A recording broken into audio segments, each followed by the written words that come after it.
So I was just thinking.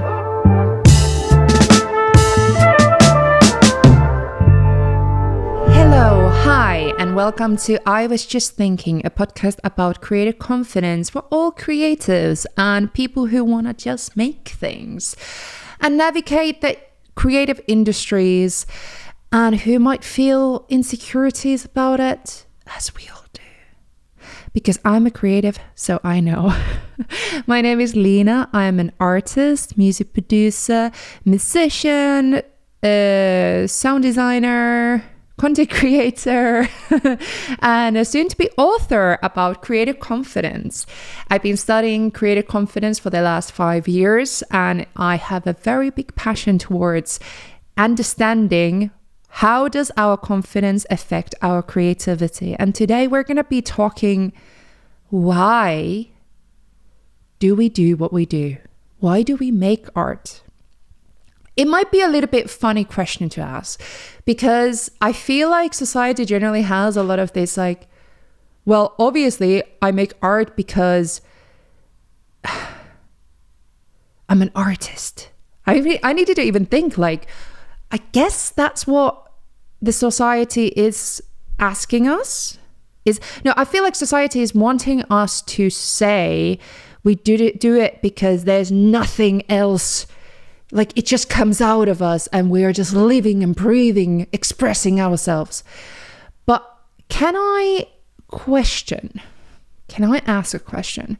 How many of you truly feel this all the time when you make art? How many of you feel that that's the sole reason you make art is because you could not live without not making it? The reason I'm asking this is because the more I've been studying about creative confidence, the more I have realized that there could be quite a layer of many, many, many reasons of why we choose to make art. And a lot of those reasons could be quite uncomfortable to discuss or admit, or feeling like it's not societally approved to discuss. So for example, so when I say fame, because there's the whole thing like, I don't want to be famous, but then same time, how many of us like post something online and just kind of secretly hope that it's going to go viral and we're going to get shitload of validation and approval that what we're doing is great and we're awesome and we are accepted as we are and we're finally seeing how awesome we are. And I'm just saying that there is so many levels of reasons why we do what we do, but should we actually be honest about it to ourselves? Or honest about these reasons. Let me go a little bit this way.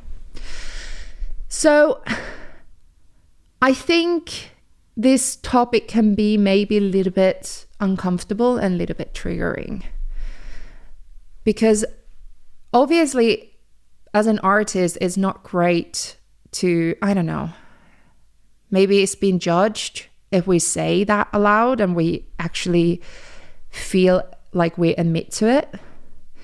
That maybe part of me is that I was example as a kid, I was quite bullied. As a neurodiverse child, I was very in a position at school where I did not do well. The school system did not understand me or how I work, and it was not great time for me.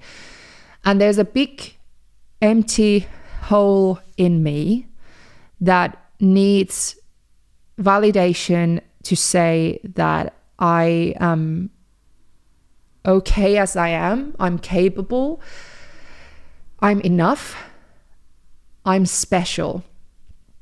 And it's really hard to admit that, because it goes to the side of feeling like you are a very self-entitled person when you say those things aloud.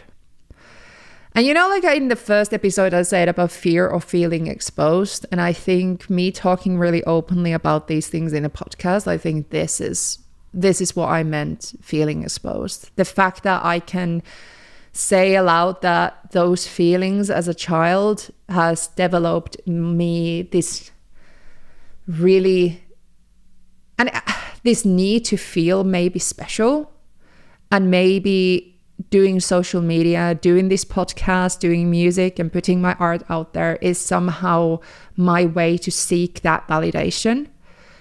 And it's not this like a massive main thing that is on there, like on the top of my thoughts when I do things. I would say that it's really unconscious and very hidden somewhere. There's a motorcycle going, very loud motorcycle going past. Yes, let them pass. Yeah, it's not this feeling that's like a constantly on my front lobe here in front of me. It's more like a something that I feel like it's been unconsciously always there, but I have only become more conscious about it recently after going to therapy and asking my therapist, why am I doing this? What are the reasons? And I really started working really hard to figure it out. Why do I do YouTube? Why do I make art? And the thing is that these things exist in a layer of many other things, and they are just part of reasons. And another reason is that I grew up in a family of artists. My mom is an artist, and she's a professional artist who does that. And she's one of the most artistic people I ever met, because the whole my childhood was just very, I would say, unique in some ways. Both of my brothers are artists. And so I grew up in an environment where art was encouraged, and it was almost like a way of life. And I'd not really seen any other way of existing in this life. So that was my role model, and that was my show of this is what life is art. And I think that will be obviously one massive part of why I do creative adventures, why do I do creativity, and why I'm not questioning it all the time. I think only I started being conscious and more self-conscious about art when I grew up and I made it my profession, and I entered music industry, and I put stuff in social media.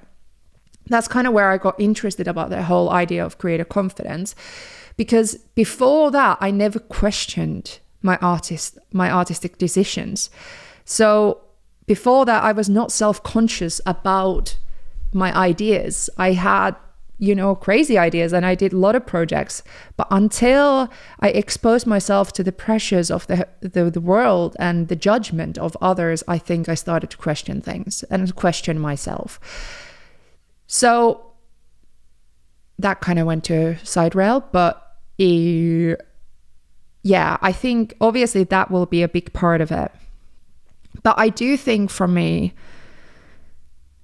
there is that big part that is that need to be seen, need to belong, need to show that I am capable. And the question is like, who am I showing that to? I feel like it's for myself mostly, but also obviously like probably my parents or my dad, showing that I am capable, I can do things. And I have that, like the classic bullied school child syndrome, where you have in a movie, it's like someone who's been bullied and they want to go into the meeting like 30 years later and show how well they done. And I feel like that is a part of me that has been driven some of my choices in life. Absolutely. And the thing is, saying these things can make some people uncomfortable, but it doesn't make it less true. It doesn't make it less existing. And it's okay. It's okay to feel that. It just is. That's how things happen. And I guess why I'm talking about this and why knowledge in these things can be important is because the unconscious pressures that we put on ourselves and the reasons why we do art is usually the reasons we also have creative blocks, why we have self-doubt, and why we feel confused about our direction in art and life generally. And I do feel like acknowledging those factors and realizing that how much example my school experience and feeling, I think for me it was the like feeling that I didn't have power, that power was taken away from me, and how much that like feeling of I need to empower myself, I need to feel strong and powerful, how much that has directed my decisions. And some of decisions are ones that maybe did not suit for me or were not comfortable for me. And I was putting myself into places and situations in this life where they brought me more confusion artistically and creatively than they brought me happiness, because of this I need to show.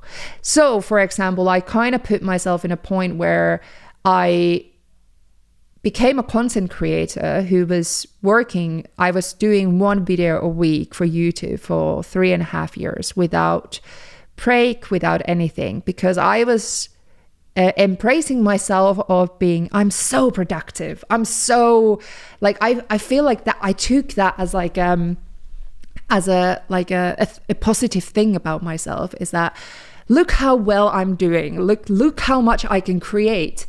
But what actually happened and what was in the behind was this obsessive need to be perfect, and obsessive need to grow my YouTube channel to 100,000 subscribers.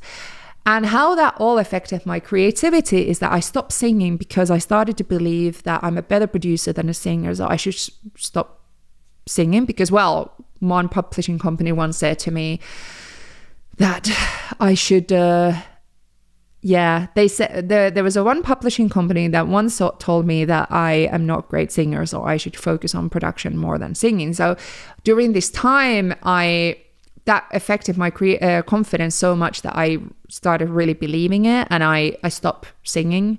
I focused more on creating content on those years that I created art. And I started to put my value as an artist to content and how many likes it got, how popular it became. And my whole self-value was surrounded by this idea that if I don't get to 100,000 subscribers, then I'm not good enough. So this need to be seen and feel power, and became obsession almost. And I worked myself to the ground so that I felt I was like, what's the word? Where you work too much and then you get exhausted. Burnout. Yeah, I had burnout. Because I was too tired, and I was literally doing 14-hour days, and it was absolutely ridiculous. And as much as anyone could have been around me and my husband saying like, you need to like think about your life choices and stuff, I felt like if I stop, my YouTube channel stops growing and I will be a failure. And it became so strong feeling that I need to be something more. I need to have something more. And it's been a process to accept that for myself. And then harder part becomes after that, because you need to ask, well, what is it that I want? What is it that actually makes me happy and comfortable? How much of that, what I've done, is actually the trauma, and how much is actually me? So it's relearning boundaries and understanding where I stand with things. So example, the fact that I am a performer. I don't mind being on camera and being YouTube. I actually enjoy that. But it's more like, how am I on the camera and why am I there and the reasons behind it. And you know, my reasons were clear. My definition of success was not clear, because I thought I was telling myself that I was doing one thing, which was becoming an artist and a YouTuber, and it was super exciting. And I thought that the definition of success for me was that I can earn money with it, I can live with it. But even though that was partly true, big part of that reason and definition of success was I need to have 100,000 subscribers so that I feel validated. So I do think, and now after going to therapy and like really thinking about my reasons, I have found more peace in it, and I have found what actually makes me happy, which is that I don't need to have 100,000 subscribers to make me happy. I've actually realized that the more subscribers you have, the more harder it is to stand behind your art, because you really need to believe in it. Because the more you have followers, the more hate you're going to have. The more people are going to rip you apart and ask questions and judge you. So actually, if I ever would have certain type of fame, I would really want it to be on something I truly believe and stand behind in a way where it did not come from a place of seeking validation or doing content for the sake of content, but doing for the sake of me. And as much as I do many ways love the tutorials and every video that I've done in Elena Does Audio stuff, a lot of it in the later years became more about the reason of just doing content for the sake of content and for the sake of subscribers and followers, instead of doing something that I truly stand behind and I love. And it's not sustainable. That's why, example, people seeking for fame, like example TikTok or YouTube or something, and someone who's 19 and gets viral video and becomes famous really fast, I get worried for those people. I'm not saying that I really just get worried because I hope that they have the support network to be around them and really help them go through that, because that can be so scary and so damaging if it's not dealt with a lot of support, especially when you're that young. I was a lot older. I was, in my late 20s and now in early 30s doing this. So I have certain level of capability of understanding things that I could not have, or having self-confidence and having understanding that I could not have had when I was in my early 20s. So I think when it comes to then creativity and in a smaller scale, not smaller scale, what am I talking? When it comes to creativity and we think, okay, example, let's say that whatever type of creativity you do. So let's say that you start doing your creative work. I think it's worth of you asking, why do you do that? And be honest with yourself. And if you don't know the answer, or you feel like the answer is really simple, then I would recommend looking into that a lot more. For me, therapy helped a lot, because if your answer is really simple, because I just want to be creative, I would look into that a little bit and just being, okay, but why do you want to be creative? Why is it an outlet for creativity? Is it stress? What is it that is it escapism? And all of those are great ways to, obviously, great reasons of why you make art. But on the top of that, because for me, obviously, that's also a big part of why I do creativity and do my art. But I would also just see if there is any sneaky little things on the background that you might not necessarily be straight away noticing. Unconscious and conscious mind is something that I probably talk a lot about on this podcast and stuff, because people say that it's, I can't remember who, maybe it's Freud or someone who made this unconscious conscious mind. I think it was Freud. That metaphor that is almost like an iceberg. So you have iceberg that has conscious mind is just the peak on the top above the water level that we can see. And that's your conscious mind. That is what you're conscious of and you understand to be your reality. Under the water, there's the whole iceberg. There's so much more body there. There's like the 90% of everything of the iceberg is under the water. And that is the unconscious mind. And that is everything that is happening all the time, but your brain is not being able to process or understand. Or there's certain level of biases as well that we don't want to see certain things because we want to believe a certain aspect. So example, if you have a strong belief about yourself that only bad things happen to you, your brain automatically has a bias to start looking for things that enhances that belief about yourself. The same thing about positive things. If you believe that you can succeed or that you will you will have a certain level of success in a certain thing that you want to achieve, your brain starts to have that bias and you start searching for opportunities and ways to make that happen. And that is a bit like what manifesting is. I think people call it in different ways, different things. And I think that's really interesting because it's that unconscious mind at work. And I think it's very scary for many people to think that there's so much happening in your psyche and in your head that you might not be aware of. But that's where different therapies and different ways of processing practices can come and help you. But you need to find something that is like suitable for you to kind of process. For me, psychotherapy has been absolutely my favorite thing. But I find it almost like a hobby for myself because I like analyzing my brain. But I understand that it can also be scary. I really sympathize with that because it can be scary to realize that maybe the reality that you have about everything might not be as black and white.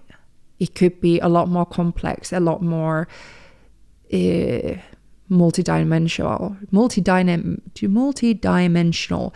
But why I'm talking about this in this podcast is because all of this and the question of why you make art will help you.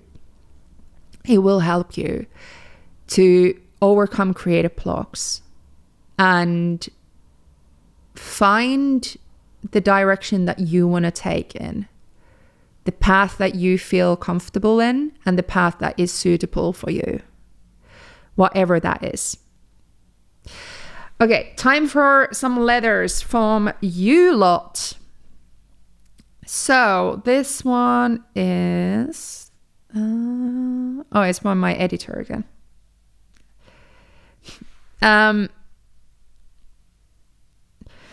Sharing art with others has always been a daunting process for me. While I'm proud of my work, I tend to be more reserved and prefer to stay behind the scenes.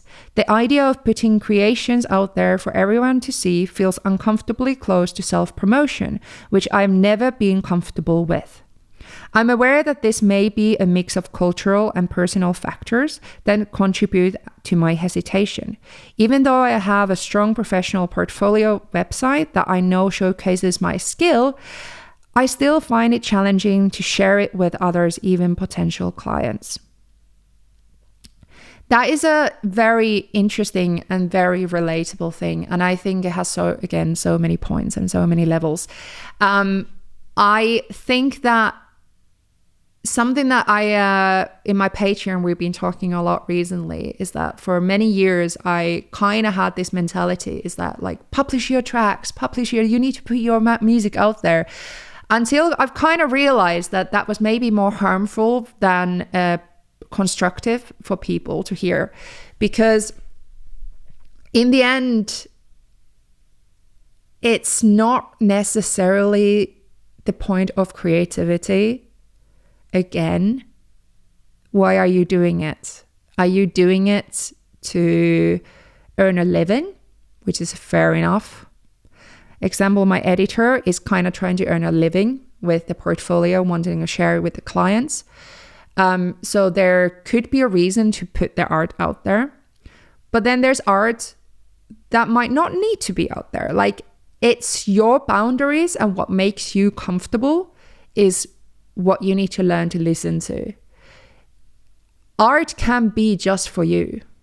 Your art can be just for you. It doesn't need to be for other people. And the art that is not published is it's not any less or more than the art that is published. Art cannot be valued in measurements. Its goodness or its value, or is it good or is it bad? Is it valuable? Is it not valuable? That cannot be measured because it's subjective. I only think people can do these things if they decide that there's a measurement in a certain genre or there's certain industry rules. That's the only way that people kind of can do it, because let's say that not really, even then, to be honest. There's industry rules and you can play with the rules, but even inside of the industry rules, I don't think you can say that something is good or bad. Because it's not anyone to say that art is good or bad, because it's subjective. I understand that different goals. So let's say that I make house music. There are certain rules of what kind of music is house music, because industry likes boxes and they like categories and stuff. I understand that. But eventually nobody is in a position to say if something is good or bad. So my whole point is that art that is not published and it has only one viewer, and that's you who created it, and you enjoy it, and that's for you, that's enough. That's okay. That's absolutely okay for you to keep it for yourself and you enjoy it. And it doesn't make it any less than art that is put out there. But also there comes the conflict, is when you do need to put it out there for the purpose of your goals. Example, wanting to earn money from it, to have a career. And then there was a really good point that this person said about the idea of putting my creation out there for everyone to see feels uncomfortably close to self-promotion. That's a very, very interesting thing to say, and they continue, which I've never been comfortable with. I'm aware that this may be a mix of cultural and personal factors. Absolutely. I need to do my camera thing again. Absolutely, it can be a cultural thing. So I know that my editor is also from Finland. I'm from Finland, and in Finland, self-promotion and putting yourself out there is not necessarily seen as confidence as is in UK. If in UK you're out there and you talk about yourself and you're proud about yourself, in a certain level you are seen as confident. In Finland, it's seen kind of self-promotion, and there's a lot of shame connected to it. And I do believe that there must be other cultures also where this is kind of related to. So if you highlight yourself and you talk well about yourself and excited about yourself, it's seen as bad thing. It's being selfish or being too full of yourself. And it's a really interesting concept, because same time the society kind of tells you that you need to put yourself out there and feel good about yourself, and you have this whole empowerment movements and all this, and same time a whole culture can tell you that if you do that, you're actually embarrassing or you should feel shame about it. It might be that this person is meaning a different thing, but this is how I personally interpreted it.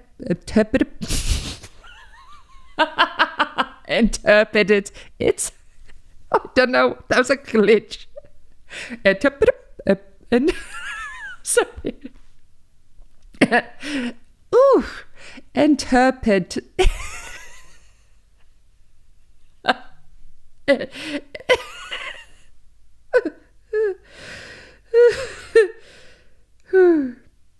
interpret I can't say it. Oh, that's how I took it that way. Yeah, I'm just gonna ignore that word now. Self-promotion. I'm gonna have a quick drink of water. If you're new here, I don't edit this. These are just one take ones, so you're welcome. Self-promotion. Yeah, I think that is something that so many people can relate to, is the whole art. It feels like if you put yourself out there, it feels almost, it's a bad thing to do. The whole, like, what do you think who do you think you are?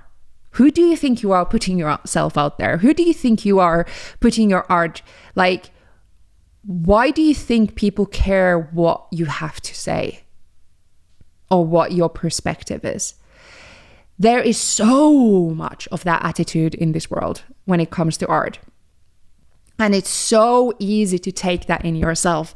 And that can be one of the biggest reasons why we don't do art and why don't we put our art there.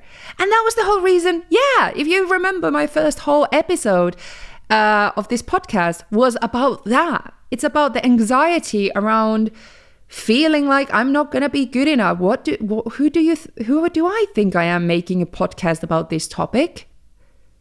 Why should anyone care? And it's scary because I do feel like it's self-promotion. I do feel that feeling. I feel shame and embarrassed because who am I to talk about these things? But if you think about it, the world is full of people. There's a lot of people in this world. Lots and lots and lots and lots.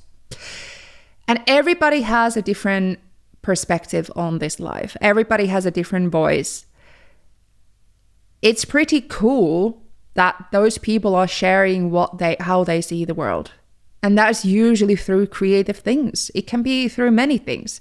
Whether you are a writer, whether you are a painter, whether you're a mathematician, whatever you do, it's kind of cool that you have your perspective. Only you can have that perspective of life. Nobody else can know that.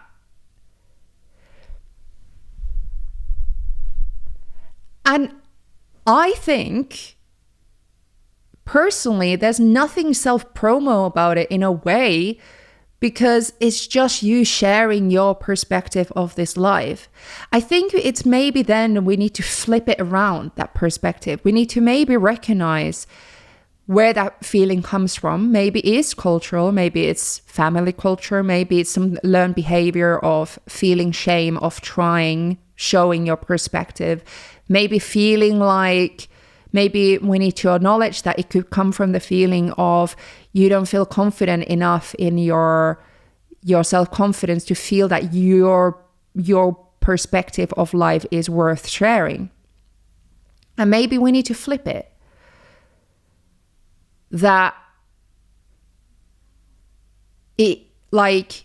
there's so many perspectives of this life that I enjoy hearing. I enjoy hearing other people's music. I enjoy reading books.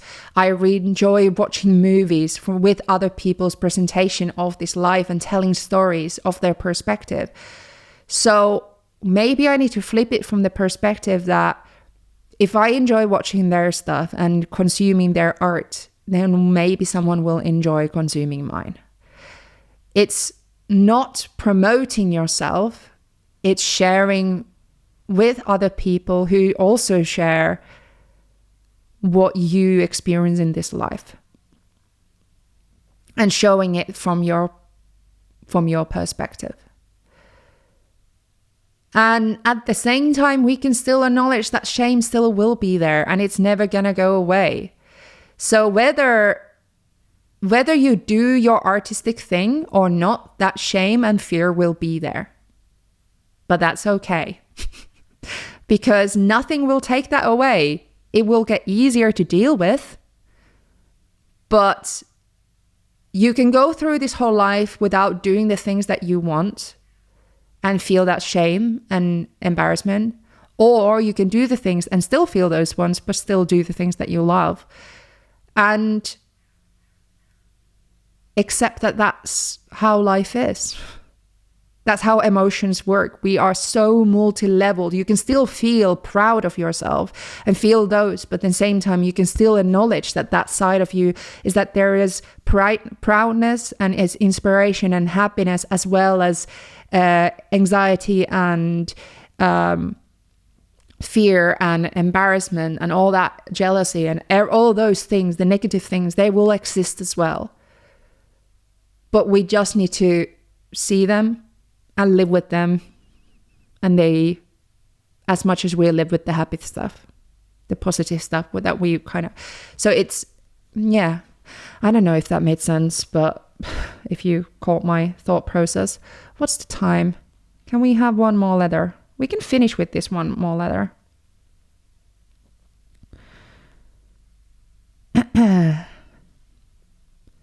This is from my friend Cherry Seraph, artist, musician.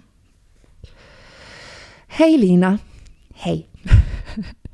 A moment in a creative process that sparked doubt in my skills and art was definitely early in my production. I had a gap in my taste versus knowledge. That is very common. I wanted to create music like the artist I would hear on the radio. When I couldn't do that, it would set me back and I would think I couldn't produce. Sorry. I need to focus. Dyslexia. To an extent, this still happens now from time to time because we are constantly learning and that we can't always get things right the first time. I think what led to these feelings of not being able to do it, meaning production, was because social media sites only show people or artists when they reach a polished point on their journey. So true. There isn't so much out there showing people's productions when they first started out. It's hard not to compare yourself to others. So I think some of the time the obstacles can be from outside, like putting releases out and not getting as much traction as you might want, which may make us feel unworthy of producing. That's literally what we were just talking about. I think the obstacles can also come internally in the way we perceive ourselves, like needing to be perfectionist to the point where it restricts the creativity behind the art. Ooh, what a good sentence. Like needing to be perfectionist to the point where it restricts the creativity behind the art. Hope this makes sense. I think that summarizes, to be honest, everything that we were talking about this whole episode. My mouth is so dry right now that it probably sounds horrible to listen to. So I think that's Sophie's letter is amazing place to finish this discussion. And I want to hear from all kind of artists out there. What are your experiences in different arts? I honestly talk about a lot from a musician's perspective, and a lot of my existing followers already are musicians. So I would love to hear, are you a writer? Are you a movie maker? Are you, what kind of, whatever creativity you do, DM me at Lina, L-I-I-N-A, 2 I's, L-I-I-N-A, thinks. Lina thinks. On Instagram, and let me know your stories, your perspectives on whatever I talked about. And I'm going to be reading as many letters in these episodes to come as I can. Please follow me in there as well, and we can discuss more. Bye, everybody. And I'll see you all soon again. Happy creative time. Bye.